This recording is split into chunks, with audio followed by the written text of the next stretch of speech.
Red 5 standing by. Oh, I'm hit and taking fire. Porkins. R2 respond.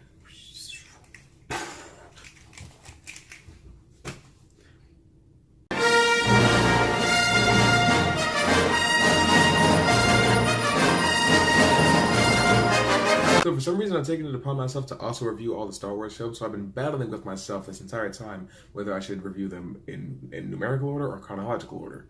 Chronological order 1. So in Star Wars, we follow the story of a boy named Luke Skywalker. He works on a moisture farm on the desert planet of Tatooine, and one day his Uncle Owen takes him out into town to buy a little droid to come help around the farm. And they just so happen to end up with the droids that are very important to the plot of the movie because they just survived an assault by this guy, Darth Vader, and they've been left with a transmission from Princess Leia to incur the help of Obi-Wan Kenobi, who just so happens to live very near Luke Skywalker, and they get together, they watch the transmission, they realize Princess Leia needs their help, and now we have our movie. They know she's being held somewhere, some Imperial vehicle has her, but they don't really have a way to get there, so they go to this little bar called Mos Eisley Cantina, and they meet everyone's favorite cowboy space scoundrel, Han Solo. And this is like, hey, we need your help.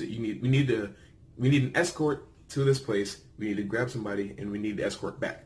That's it. All of this is, of course, after Han Solo does indeed shoot first. He shot first, I don't care. So he agrees to take them for a price, and on the way there, Luke Skywalker gets to learn a little bit more about something called the Force. The Force, as Obi-Wan Kenobi describes it, is a flowing and binding, unifying energy that penetrates each of us and unites us. That's basically the purpose of the Force. And he also teaches them a little bit of how to use a lightsaber. He's practicing with this little drone thing on the way to the Death Star. And when they reach the Death Star, which is this thing, well, a little bit more completed than this, they find Princess Leia, they're able to escape with her, but not before Obi-Wan Kenobi has a final showdown with Darth Vader, which of course costs Obi-Wan Kenobi his life, but it buys the team enough time to escape. But Luke Skywalker, being the creature of passion that he is, loses it at the death of Obi-Wan Kenobi. It's his driving force for the rest of the movie, and they get back to the little rebel base on Yavin, where they come up with a plan to destroy the Death Star. It needs to be taken out because it has the power to destroy a planet, which they used on Alderaan to demonstrate that the Empire has all the power.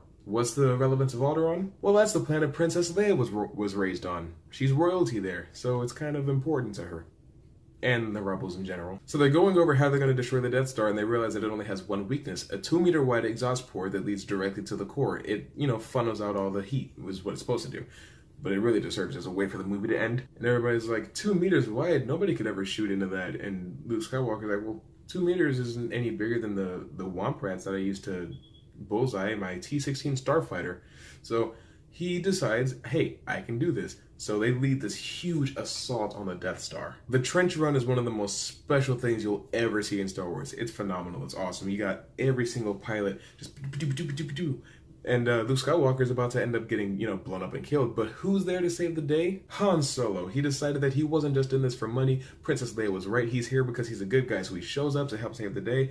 And the piloting, and it comes down time for Luke to shoot into the exhaust port, but he doesn't know if he can do it. So who shows up to give him a little bit of encouragement?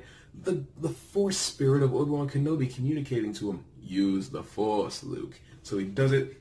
Death Star explodes, killing possibly millions of innocent janitors and just workers. But it shows the Empire one thing. The rebels are not to be messed with. And at the end you have this nice little award ceremony where Princess Leia gives Han and Luke medals, but not Chewie. And thus began the legacy of the most popular film franchise in the world. And it stayed that way. Tune in next time when I talk about episode 5, which is my favorite. So it'll probably be a little bit longer than this, but trust me, I'm going to get to yours too. Guys, Star Wars is an unbelievable space epic. It's a journey through the eyes of Luke Skywalker, and it is without a doubt, incontestably, spectabulous.